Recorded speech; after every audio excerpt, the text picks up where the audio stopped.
पायावरची मेहंदी हळूहळू काळी पडत चाललेली होती. निशा माझ्याकडे पाहत म्हणत होती, एवढी गडद मेहंदी मी कधी रंगलेली पाहिली नाही. तेव्हा मी तिच्याकडे पाहत म्हणालो, माझ्या उभ्या आयुष्यात मी वेगवेगळ्या प्रकारच्या मेहंदी रंगवलेल्या पाहिल्या, पण चॉकलेटी व्यतिरिक्त तीव्र स्वरूपाचा एवढा डार्क रंग कधीच आलेला पाहिला नाही.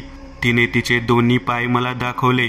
मी तिच्याकडे पाहत म्हणालो, मला एक समजत नाही, तुझ्या संपूर्ण पायावरची मेहंदी काळसर रंगाची झाली आहे, परंतु हातावरची मेहंदी, तळहातावरची आणि हाताच्या पाठीमागची जी कोपऱ्यापर्यंत काढलेली आहे ती काळसर का नाही झाली?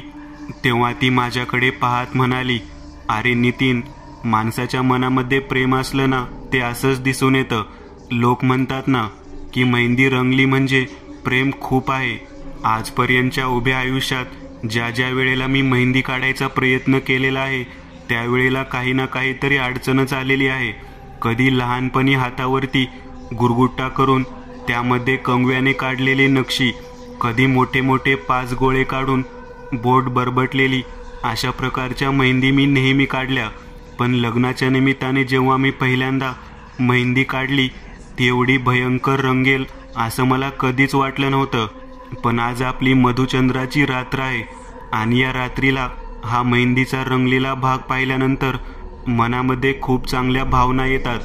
तू मला ज्या पद्धतीने पाहत आहेस, तुझ्या मनात ज्या पद्धतीच्या भावना आहेत त्या सर्वच्या सर्व मला आठवून आपण एक नवीनच विश्व जगत आहोत अशा पद्धतीच्या खुणा मला जाणवतात. माझ्या आयुष्यातल्या काही पाऊल खुणा या वेगवेगळ्या पद्धतीच्या आहेत. तू माझ्या आयुष्यात आलास आणि माझं आयुष्य बदलून गेलं. निशाचं बोलणं पाहिल्यानंतर माझे मला खूप छान वाटत होतं. मोबाईलमध्ये काढलेले फोटो मी तिला दाखवत असताना एक एक व्यक्तीची ओळख करून देत होतो. ती एक एक व्यक्तीची ओळख करून घेत असताना मला विचारत होती आणि मी तिला सांगत होतो. मी तिच्याकडे पाहत म्हणालो, निशा, माझ्या आयुष्यात सुद्धा पूर्वी खूप घटना घडलेल्या आहेत, विशेष करून माझ्या कुटुंबाच्या बाबतीत आणि माझ्या भावाच्या बाबतीमधल्या. माझा भाऊ संतोष हा माझा सगळ्यात मोठा आणि वडीलधारा भाऊ आहे. माझ्या वडिलांच्या मृत्यूनंतर त्याने माझं घर आणि माझं कुटुंब इतक्या चांगल्या पद्धतीने सांभाळलं.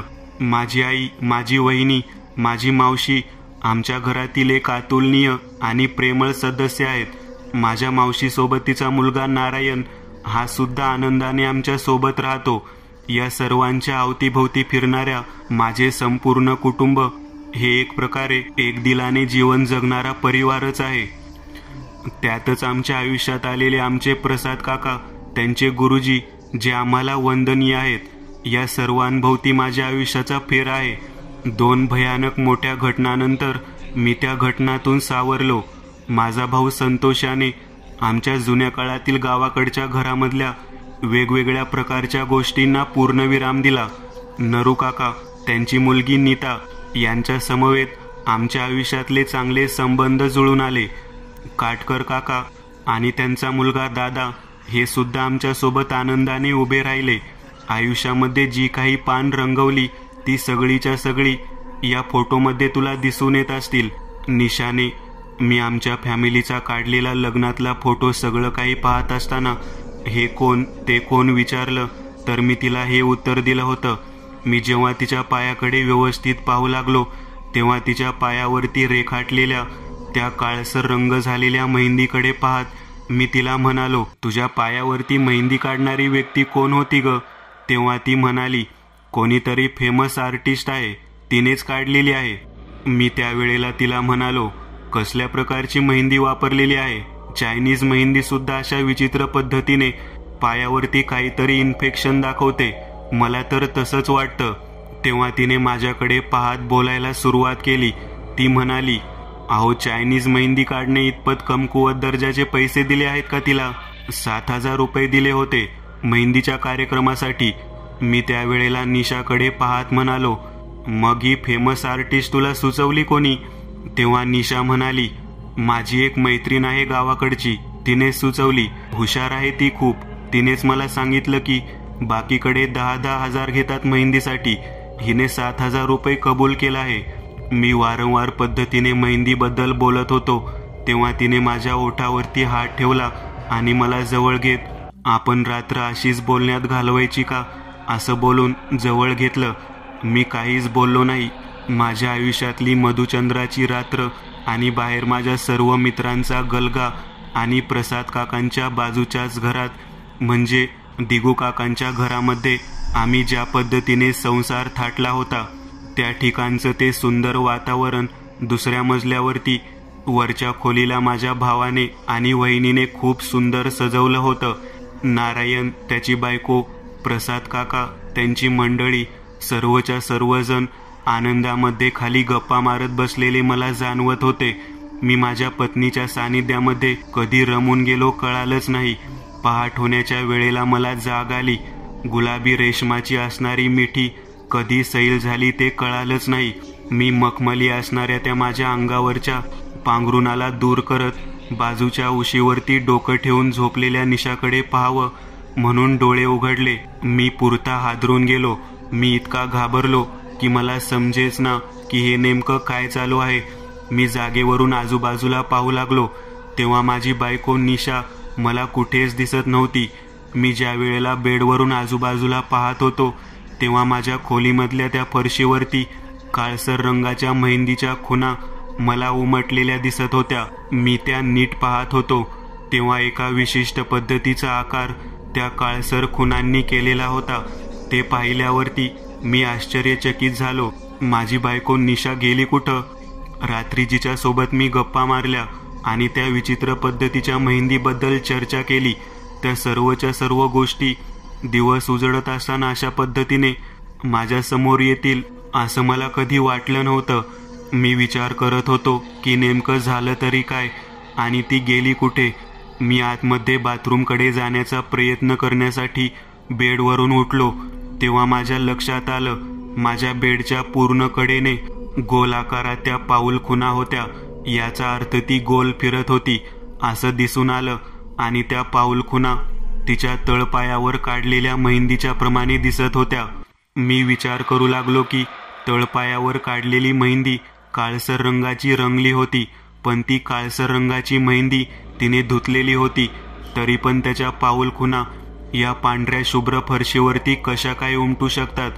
त्याच वेळेला माझ्या खोलीच्या आतमध्ये जिथे आजूबाजूला ड्रेसिंग टेबलवरचा समोरच्या भिंतीवरचा आरसा होता जिथे काचेचे झुंबर होतं त्या संपूर्ण काचेवरती एक प्रकारची काळसर रंगाची छटा मला दिसत होती आणि प्रत्येक त्या काळसर रंगाच्या छटेमध्ये एक विशिष्ट पद्धतीची नक्षी मला जाणवत होती आणि ती नक्षी अगदी हुबेहूब तिच्या पाऊल खुणेप्रमाणे होती. काय आहे हे? वास्तुपुरुष, पाऊल खुणा. माझ्या आयुष्यात माझ्या पहिल्याच मधुचंद्राच्या रात्रीला अशा पद्धतीचं काही घडेल हे मला कधीच वाटलेले नव्हते. मी निशाला हाक मारत होतो. आजूबाजूला मी सर्वत्र शोधण्याचा प्रयत्न करत होतो. बाथरूम झालं, टॉयलेट झालं, मला कुठेच ती सापडली नाही. म्हणून मी दरवाजा आतमधून उघडण्याचा प्रयत्न करू लागलो तेव्हा मला लक्षात आलं की दार उघडच आहे. कदाचित निशा खालच्या दिशेने गेलेली असावी असा विचार करत मी वरून जिन्यातून खाली उतरण्यासाठी जाऊ लागलो. जुन्या दगडी पद्धतीच्या बांधलेल्या बांधकामातून तो जिना खाली उतरला जात होता. त्या ठिकाणी उतरत असताना मला जिन्यामध्ये सुद्धा दगडाच्या पायऱ्यांवरती म्हणजेच त्या मोठ्या शिळा असतात त्यावरती काळसर रंगाच्या त्या खुणा स्पष्ट दिसू लागलेल्या होत्या. मी आश्चर्यचकित होऊन पाहत होतो. रात्रीच्या बायकोच्या पायावरती नक्षी काढलेली होती. त्या तळपायावरती त्या नक्षीमधून एक विशिष्ट पद्धतीचा आकार मला जो दिसला होता तो सर्वच्या सर्व आकाराने त्या खुणा माझ्या नजरेसमोर येत होत्या. मी भेदरलेल्या अवस्थेत खाली उतरण्याचा प्रयत्न करू लागलो तेव्हा जिना उतरताना शेवटच्या पायरीपासून पुढे माझं खाली जाण्याचं धाडस होईना. कारण शेवटच्या पायरीवरून उतरल्यावर जिना जिथे संपतो आणि खालचा जिथे वाड्याचा भाग सुरू होतो तिथे गोल आकाराच्या पुन्हा एकदा पाऊल खुणा मला दिसल्या. मी घाबरलेल्या अवस्थेत मोठ्यांदा ओरडलो, निशा तू कुठे आहेस? कुठे आहेस निशा? तेव्हा घरातील सर्व लोक जागे होऊन माझ्याकडे कुतूहलात्मक पद्धतीने पाहत मोठ्यांदा ओरडत म्हणाले, काय झाले काय नितीन? काय एवढा ओरडत आहेस? काय झालं? तेव्हा मी व्यवस्थित पद्धतीने पाहत आजूबाजूला निशा कुठे आहे म्हणून विचारायला सुरुवात केली. मी ज्या पद्धतीने विचारत होतो ते पाहिल्यानंतर माझ्या चेहऱ्यावरचे हावभाव ओळखून घेऊन नारायण माझ्या समोर आला आणि मला म्हणाला, अरे काय झालं, निशा कुठे आहे? निशा कुठे आहे म्हणून काय विचारतोस? वर तुझ्याच खोलीत असणार नाही? तेव्हा मी त्याच्याकडे पाहत म्हणालो, अरे नाही, म्हणून तर विचारत आहे ना. तुला काय वाटतं की मी खोटं बोलतोय? अरे मी वरून खाली आलो ना, बघ इथपर्यंत पाऊलखुणा दिसत आहेत, पण निशा कुठेच दिसत नाही. मी हात करून खाली पायरीवरच्या आणि फरशीवरच्या पाऊलखुणा दाखवण्याचा प्रयत्न केला, तेव्हा मात्र कुठेच मला कसलीच पाऊलखूण दिसत नव्हती. मी आश्चर्यचकित होऊन डोक्याला हात लावला आणि नारायणकडे पाहत म्हणालो, अरे तिच्या पायावरची जी मेहंदी होती ना, ती खूप सुंदर पद्धतीने रंगवलेली होती, पण ती काळसर झाली होती.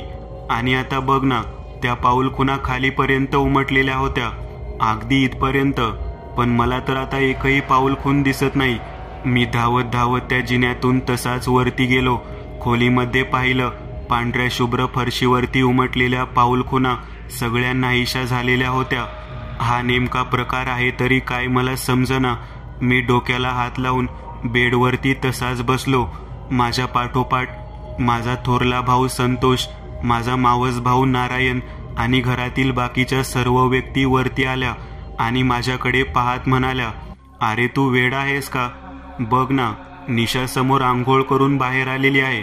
तेव्हा मी नीट पाहिलं, तेव्हा बाथरूममधून डोक्याला पांढरा नॅपकिन लावून ती बाहेर आलेली होती. मी तिच्याकडे पाहत म्हणालो, निशा, तू मला हाक मारल्यानंतर प्रतिसाद का दिला नाही? तेव्हा निशा माझ्याकडे पाहत म्हणाली, तुम्ही किती घाई करता? मी आंघोळ करत होते, तुम्ही बाथरूममध्ये डोकावून पाहिलं, त्यावेळेला मी टॉयलेटमध्ये होते. मी टॉयलेटमधून तुम्ही खाली गेल्यानंतर पुन्हा बाथरूममध्ये आले आणि मी आंघोळच करत होते. तिचं बोलणं पाहिल्यानंतर मला जरा वेगळं वाटलं. मी विचार करत होतो, मी वेड्यासारखा तिला शोधत होतो आणि तिने आपल्याला अशा पद्धतीचे उत्तर का दिलं नाही? मी विचार करत असताना माझ्या डोक्यामध्ये ती घडलेली घटना पुन्हा एकदा घर करू लागलेली होती. मी तिला म्हणालो, तुझ्या पायावरची मेहंदी दाखव. तेव्हा तिने तिच्या पायावरची मेहंदी दाखवली. तेव्हा ती पाहिल्यानंतर मला आश्चर्य निर्माण झालं, कारण ती मेहंदी आता काळसर रंगाची नसून लाल रंगाचीच होती. मी तिच्याकडे पाहत म्हणालो, हे काय आहे नेमकं? तुम्हाला रात्री दाखवलेली जी मेहंदी होती ती संपूर्ण काळसर रंगाची पडलेली होती. तिने तिच्या तळपायाकडे पाहिलं, तेव्हा तिच्या लक्षात आलं. ती म्हणाली, आंघोळ केल्यानंतर बहुधा जो काळसरपणा होता तो सगळा निघून गेलेला असावा. तेव्हा घरातील लोक माझ्याकडे पाहत म्हणाले, अंधारामध्ये काय पाहिलं तुलाच माहिती, उगाचच काहीतरी सकाळी सकाळी उठल्यानंतर गोंधळ घालत सुटलेला आहे. अरे लग्न होऊन 4-5 दिवस झाले आणि लगेचच बायकोच्या पाठीमागे अशा पद्धतीने फिरत आहेस. तुला समजत नाही का? माझ्याकडे अशा पद्धतीने चेष्टेखोर नजरेने पाहत जो तो हसत होता. माझा थोरला भाऊ संतोष, त्याची पत्नी, तसेच नारायण, त्याची पत्नी आणि घरातील सर्व बाकीचे मंडळी. एवढेच काय, प्रसाद काका आणि काकू सुद्धा येऊन माझ्याकडे पाहून हसत होते.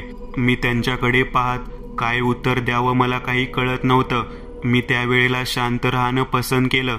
मी घरामध्ये ज्या ज्या ठिकाणी मला तिच्या काळसर रंगाच्या पाऊलखुणा दिसल्या होत्या त्या सर्वच्या सर्व खुणा मला एका विचित्र पद्धतीने भाषात्मक भावनेने दिसलेल्या असाव्यात असा विचार करून मी शांततेने निशाकडे पाहत म्हणालो, ठीक आहे, माझ्याकडून काहीतरी गफलत झाली असावी, तुम्ही जाऊ शकता सगळेजण.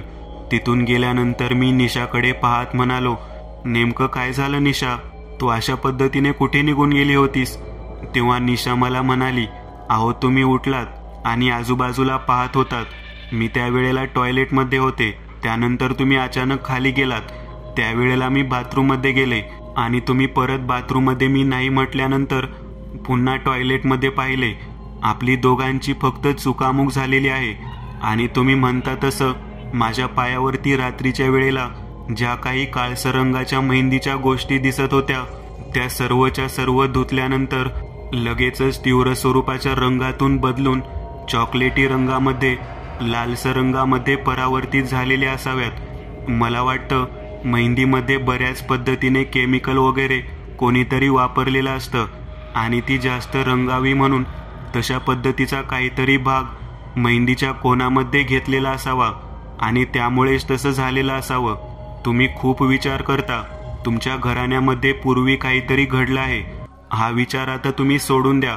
तुम्ही आता माझे साथीदार आहात. मी तुमच्यासोबत आयुष्य अगदी आनंदामध्ये घालवण्याच्या दृष्टिकोनातून विचार करत आहे आणि तुम्ही उगाच जुन्या गोष्टी मनात धरून बसलेला आहात. मला माहिती आहे तुमच्या घराण्यात तुमच्या भावाच्या बाबतीत, तुमच्या कुटुंबाच्या बाबतीत काहीतरी वास्तुपुरुषाच्या गोष्टी घडल्या होत्या, पण आता त्या नाहीत. आपण आता मंगल कार्य करून, घरामध्ये पूजा वगैरे करून आपल्या नवीन वैवाहिक जीवनाला सुरुवात करत आहोत. मग आपण असं मनामध्ये तेच तेच विचार घ्यायचे का? असं म्हणत ती माझ्या अतिशय जवळ आली. तिने तिच्या डोक्याचा टॉवेल बाजूला केला आणि तिच्या केसातील थंडगार पाण्याने माझ्या अंगावरती शिडकाव केला. मी त्यावेळेला बेभान होऊन तिच्याकडे पाहतच राहिलो. माणसाला आयुष्यामध्ये तारुण्य अशा पद्धतीने जगवते की ते माणसाला वेळ, भान आणि ठिकाण या गोष्टीचं कोणतंच तारतम्य ठेवायला शिकवत नाही आणि माझ्या बाबतीमध्ये तसंच घडलं. तिच्या भाऊपाशामध्ये मी कसा रममान होऊन गेलो ते मला कळालंच नाही. मी तसाच तिच्याकडे पाहत विचार करत होतो की आपल्यासोबत रात्री ज्या पद्धतीने तिने बोलणं केलं होतं, ज्या पद्धतीने तिने सांगितलं होतं की तिची मेहंदी जेव्हा काढली ती तिच्या गावाकडची मैत्रीण होती जिने त्या मुलीला पाठवलं होतं. ती मला तिचं सगळं बोलणं आठवत होतं. परंतु पहाटेच्या वेळेला जेव्हा ती गायब झाली आहे, मला पूर्णतः समजत होते की ती जेव्हा बाथरूममध्ये गेली होती असं तिने सांगितलं तेव्हा ती तिथे नव्हती आणि ती म्हणत होती की मी टॉयलेटमध्ये होते आणि टॉयलेटमध्ये जेव्हा मी पाहिलं तेव्हा ती बाथरूममध्ये होती. एवढी गफलत माझ्याकडून कशी होईल? मी हाक मारत होतो तरीसुद्धा मला ती प्रतिसाद का देत नव्हती याचा मी विचार करत होतो. मी एका पद्धतीने माझ्या डोक्यामध्ये एक संशय घेऊन तसेच विचार करत राहिलो. त्यानंतर आम्ही दोघेही जण उठलो. मी आंघोळ वगैरे केली आणि मी तिच्यासोबत खाली आमच्या माझघरामध्ये आलो. माझघरामध्ये आल्यानंतर आई, माझी मावशी आणि बाकीचे सर्व लोक तिथेच होते. माझ्याकडे पाहत सर्वजण म्हणाले, काय भुलल्यासारखं करत आहेस तू? तुला समजतं का? मी म्हणालो, तसं नाही, जे मला जाणवलं ते मी बोललो आणि मला तसं ते स्पष्ट पद्धतीने जाणवत होतं. निशा माझ्यासोबत वरती त्या खोलीमध्ये नव्हती असं पूर्णतः मला जाणवत आहे. असं समजून मी तसं वागलो. मी त्या गोष्टीवरती जास्त ताण देऊन बोलू शकत नव्हतो कारण निशाला मी सगळ्यांदेखत खोटं करू शकत नव्हतो. बाकीचे घरातील सर्व लोक माझ्याकडे पाहत हसत म्हणत होते, नवीन लग्न झालं आहे म्हणून हा बावचळल्यासारखा वागत आहे. याला काही कळत नाही. जिकडे तिकडे बायको कुठे आहे शोधण्याची याच्या मनामध्ये जिज्ञासा आहे आणि पहाटेच्या वेळी उठून त्याने हेच काम केलेलं असावं. माझ्या बाबतीमध्ये जे काही चालू होतं ते माझे मलाच माहीत होतं. थोड्या वेळाने आम्ही आमच्या काकाच्या गाडीमधून थोड्या अंतरावरती असलेल्या एका नदी शेजारच्या देवालयामध्ये गेलो. तिथे दर्शन वगैरे घेऊन परत येत होतो. त्याच वेळेला तिच्या गावाकडची जी मैत्रीण होती ती तिला त्या ठिकाणी भेटली आणि तिने तिच्यासोबत सुपामध्ये काहीतरी साहित्य आणलं होतं. ते सर्व साहित्य देवासमोर तिने अर्पण केलं आणि आमच्या दोघांसमोर येऊन आम्हाला हॉटेलमध्ये नाश्ता करण्याची विनंती करू लागली. मी माझी गाडी कोपऱ्यामध्ये लावली होती. झाडाखाली असलेली गाडी तशीच लावून आम्ही तिच्यासोबत नाश्ता करण्यासाठी गेलो. त्यावेळेला ती निशासोबत बोलू लागली. निशाने तिची ओळख करून दिली. माझ्याकडे पाहत म्हणाली, ही माझी मैत्रीण संध्या आहे आणि हिनेच त्या मेहंदी काढणाऱ्या आर्टिस्टचा पत्ता दिला होता. त्यावेळेला मी संध्याकडे पाहत म्हणालो, मेहंदी काढणारी जी आर्टिस्ट मुलगी आहे ती कोणत्या स्वरूपाची मेहंदी वापरते? काही कळायला मार्ग नाही, कारण रात्री आम्ही जेव्हा पाहिले तेव्हा ती पायावरची मेहंदी पूर्ण काळी कुट्ट रंगलेली होती आणि आता सकाळी पाहिलं तर ते पुन्हा गडद लालसर रंगात दिसत आहे. नाश्ता वगैरे काही नको, कॉफी घेतो असं मी म्हणालो. मेहंदी खूप सुंदर होती, परंतु एक गोष्ट समजत नाही की झाडावरची जी मेहंदी असते ती व्यवस्थित पद्धतीने वाटून घेऊन त्यामध्ये कोणत्याही पद्धतीचे केमिकल न वापरता जी मेहंदी काढली जाते तीच लालसर रंगाची होते. तेव्हा संध्या समोरून माझ्याकडे पाहत म्हणाली, एक सांगू का तुम्हाला, आजकालच्या काळामध्ये सर्व काही गोष्टी केमिकल युक्त झालेल्या आहेत. कदाचित लवकर रंगाव्या, त्या टिकाव्या आणि सुंदर दिसाव्या या सर्व गोष्टीतूनच तिने सुद्धा अशाच पद्धतीची मेहंदी वापरलेली असावी असं मला वाटतं. तिचं नाव मेघना आहे, पण मूळ नाव काय आहे माहीत नाही, कारण तिच्या मेहंदी आर्टिस्टच्या त्या दुकानावरती मेघना नाव तिने दिलेले आहे. तेव्हा मी म्हणालो, मला त्या मुलीला एकदा भेटायला मिळेल का? तेव्हा माझी बायको माझ्याकडे रागाने पाहत म्हणाली, काय गरज आहे का तिला भेटायची? आपलं काम झालं, विषय संपला. तुम्ही उगाचच कोणत्याही गोष्टीला जास्त ताणून धरत असता. तेव्हा तिच्या मैत्रिणीसमोर तिने मला असं बोललेलं मला आवडलं नाही. मी त्या ठिकाणी कॉफी तशीच ठेवली आणि फोन आलेला आहे असं करत तिथून मी थोडा बाजूला गेलो. तेव्हा तिची मैत्रीण संध्या, तिच्या लक्षात आलं की तिच्यासमोर मला माझ्या पत्नीने असं बोललेलं आवडलं नाही. तेव्हा तिने तिची कान उघडणी केली आणि थोड्याच वेळात त्या दोघीही जण माझ्या पाठीमागे येऊन उभारल्या आणि मला म्हणाल्या की आपण त्या मैत्रिणीला भेटायला जाऊयात. तेव्हा आम्ही म्हणालो, काही गरज नाही, जे काम होतं ते आता झालेलं आहे. मला त्यामध्ये काही इंटरेस्ट राहिलेला नाही. माझ्या मनामध्ये असलेला रंग संध्याने ओळखला होता. ती माझ्याकडे पाहत म्हणाली, अहो तसं तुम्ही मनामध्ये रागाला जाऊ नका, सहजच मी बोलून गेले होते आणि त्यामुळेच निशाने तसं उत्तर दिलं. तिचा स्वभाव तसाच आहे. तुम्हाला आता तिचा स्वभाव लक्षात येईल. आम्ही लहानपणापासूनच्या मैत्रिणी आहोत आणि मला हिच्या स्वभावाची चांगली सवय आहे. तेव्हा मी तिच्याकडे पाहत म्हणालो, अगदी बरोबर बोलली आहेस तू, तुला जास्त माहिती असणार आहे. मला एक गोष्ट लक्षात येत नाही, तू बरोबर या मंदिरामध्ये, या ठिकाणी सुपामध्ये जे काही साहित्य घेऊन आली होती ती कशासाठी आणलं होतं? तेव्हा ती म्हणाली, हे एक असं मंदिर आहे ज्या मंदिरामध्ये आपण जर काही साहित्य सुपामध्ये आणून जर ते दान दिलं तर त्याच्या कैक पटीने आपल्याला देवाचे आशीर्वाद आणि आपल्याला ते पदार्थ प्राप्त होतात. मग आपल्या आवडीचे जे आपल्याला हवे आहे ते पदार्थ आपण सुपामध्ये ठेवायचे आणि ते मंदिरामध्ये अर्पण करायचे. अशी प्रथा असल्यामुळे मी या ठिकाणी आले होते. तिचं सर्व बोलणं ऐकल्यानंतर मी माझ्या गाडीकडे पाहत उभारलेलो होतो. पांढरी शुभ्र गाडी होती. प्रसाद काकांचीच ती गाडी होती.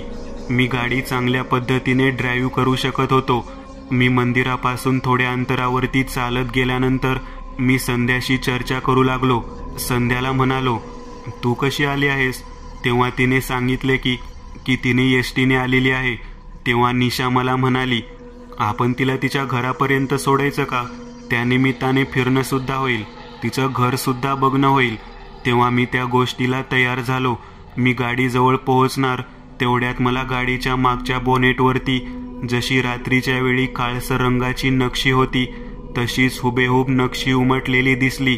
या वेळेला उजवा आणि डावा पाय पूर्णतः त्याच्यावरती उमटलेला दिसत होता. जसं फूटप्रिंट्स असतात अगदी तशा पद्धतीच्या होती. स्वतःने त्याच्यावरती त्या मुलीने काढलेली ती मेहंदी होती, अगदी तशीच तिथे उमटलेली होती.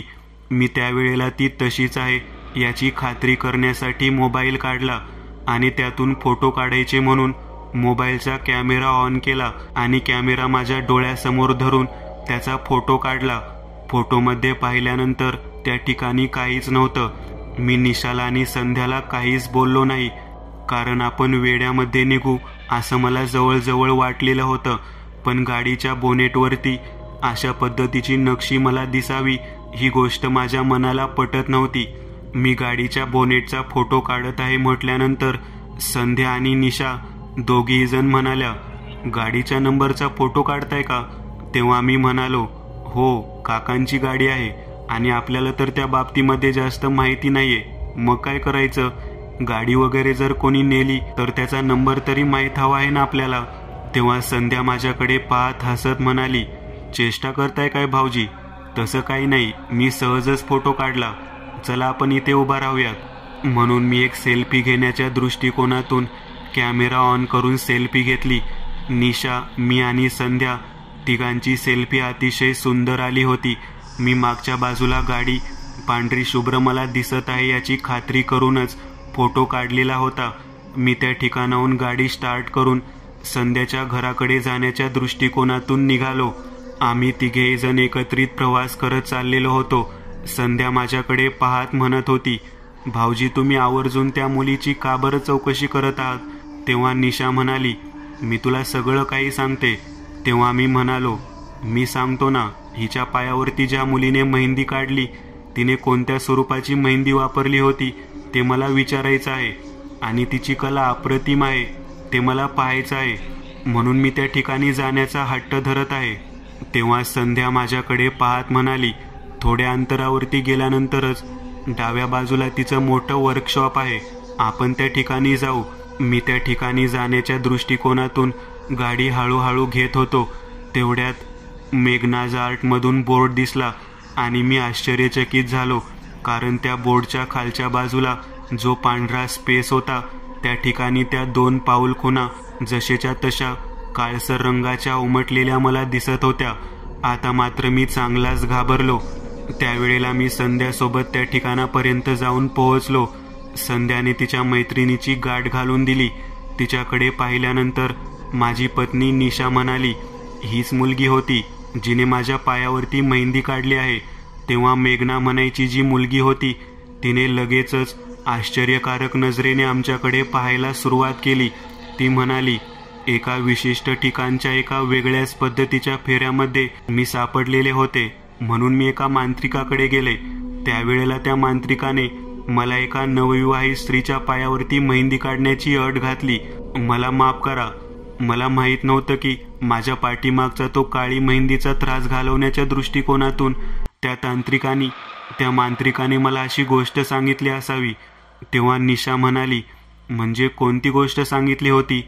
तेव्हा ती म्हणाली, मी एकदा स्मशानामध्ये असलेली तेथील माती आणायला गेले होते. ती माती घेऊन आले आणि घरी आल्यानंतर माझ्या परसदारामध्ये असलेल्या विशिष्ट पद्धतीच्या मेहंदीच्या झाडाला ती माती घातली. त्या मातीची गरज स्मशानामध्ये स्मशान साधना करणाऱ्या मांत्रिकाला हवी होती, परंतु त्यातील भाग मी उचलून आणल्यामुळे त्याने माझ्याकडे पाहत श्राप दिला. या मातीपासून निर्माण झालेल्या मेहंदीचे लेपन केल्याशिवाय तुझं लग्न होणार नाही. आणि मी तेव्हापासून घाबरून गेले. ती माती ज्या मेहंदीच्या झाडाला घातली होती त्या मेहंदीच्या झाडावरती जी पानं आली त्या पानापासून मेहंदी तयार करून मी माझ्या पायाला लावली. त्यानंतर माझा विवाह झाला. पण आपल्या पाठीमागचा त्रास गेला का नाही या भीतीपोटी मी त्या झाडाची मेहंदी वाटून घेऊन संध्या तू दिलेल्या ऑर्डरवरती मी निशासोबत त्या मेहंदीचा वापर केला. मला माफ करा, स्वतःचा दोष पाठीमागे घालवण्यासाठी त्या मेहंदीचा वापर केला. मला याचा कोणताही अधिकार नव्हता.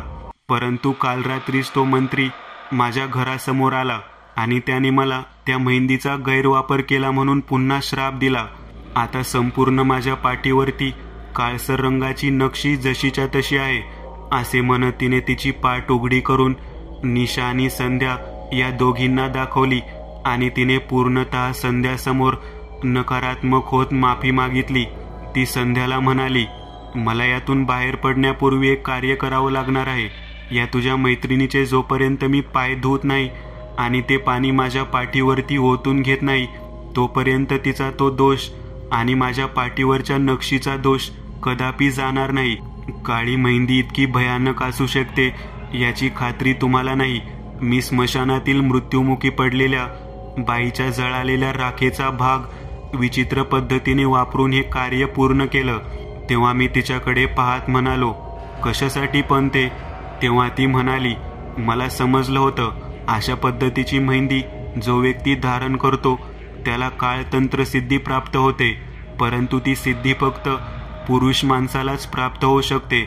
माझ्याकडून चूक झाली. मांत्रिकाने मला सांगितलं आणि ती चूक सुधारण्यासाठी तुम्ही स्वतः माझ्यापर्यंत येतात हे मला सांगितलं आणि आज तुम्ही इथपर्यंत आलेला आहात. या सर्व घटनेला दुजोरा देत संध्या आणि निशा या दोघींनी मला बाहेर जायला सांगितलं. निशाच्या पायावरती तिने शुद्ध पाण्याचा अभिषेक केला आणि ते पाणी संध्याला स्वतःच्या पाठीवरती टाकायला सांगितलं आणि त्याचबरोबर एक काळसर अदृश्य भयानक शक्ती किंचाळत किंचाळत त्या खोलीतून बाहेर पडली. खऱ्या अर्थाने ती काळतंत्र शक्तीच होती, जी फक्त पुरुषाला धारण करता येत होती. महिलेने धारण केल्यामुळे तिला मांत्रिकाने श्राप दिलेला होता. अखेर काळी मेहंदी कशामुळे काम करते त्याचं रहस्य समजलं होतं आणि त्या मुलीची चूकही लक्षात आलेली होती.